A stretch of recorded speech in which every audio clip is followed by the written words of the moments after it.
তিন গুণ পরে ঘুমাবেন। তিন গুণের মধ্যে একটা সূরা ইখলাস, একটা সূরা ফালাক, একটা সূরা নাস। কি হবে এটা পড়লে? নবী সাল্লাল্লাহু আলাইহি ওয়াসাল্লাম বলছেন দৃশ্য বা অদৃশ্য, মানে যা দেখা যায় যা দেখা যায় না, এই দৃশ্য অদৃশ্যের জগতের কোনো ক্ষতি তাকে স্পর্শ করবে না।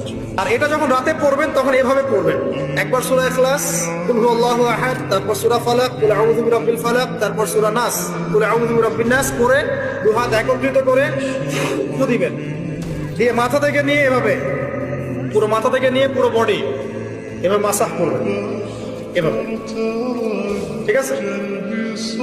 এটা তিনবার করবেন, একবার না। একবার করবেন করবেন, আরেকবার তিনবার।